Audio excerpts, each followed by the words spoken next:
What does the draw launch mean for your club? I'm Paul Grzadka, joined by former NRL star and current Buy Round podcast host James Graham to talk about the Newcastle Knights. And James, this is a side who's been in the top 8 4 of the past 5 years, but never got to the third week of the finals. How did they get to the next level? Well, I think when I look at the Knights over the past couple of seasons, they've left their run really late. Yeah. They had hit form at the back end of the season, and for me, if they can find a couple more wins early on, they won't have that same level of pressure going into the back end of the finals, and that will elevate them from the bottom of the 8 to maybe in and around the middle and maybe get a home semi. Yeah, well, the halves, they're a constant source of discussion. So how does the coach, Adam O'Brien, find the right combination in the 6 and 7?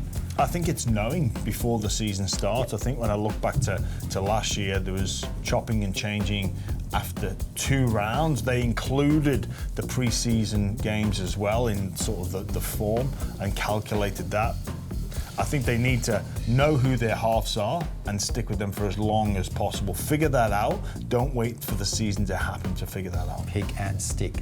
Knights lost 5 times at home in 2024, up from 3 in 2023. They'll be keen to rectify that in 2025. They've only got 1 game at McDonald Jones Stadium in the first 5 rounds. You wanted them to start fast, but that's going to make it tough. Yeah, it sure will, because that McDonald Jones Stadium can be such a fortress. Yeah. When the Knights fans get behind their team, we know about the culture, the connection to that community. We saw it at the back end of last year and the year before. They rally behind the troops, so it can be so important, and that 18th man for the Knights is their fans. So look, it's not a great start having only 1 game there.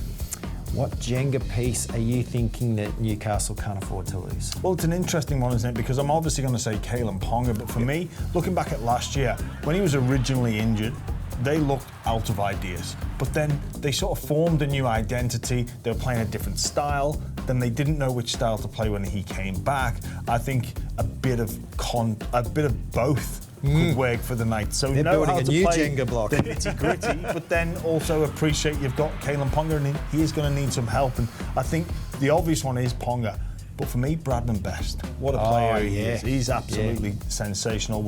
If he can stay fit, that combination between Ponga, we know what he'll bring, but he does need some help. I think when they lost Dominic Young, he missed that person to connect with, but Bradman Best could fill those shoes if he can stay fit. What do we think about the Knights? Up, sideways, or down? Sorry, Knights fans. I think they're going to go ever so slightly down. Someone has to go down, right? They sure Can't do. all go up. All right, thanks, James. The full NRL draw is now available at nrl.com or on the app.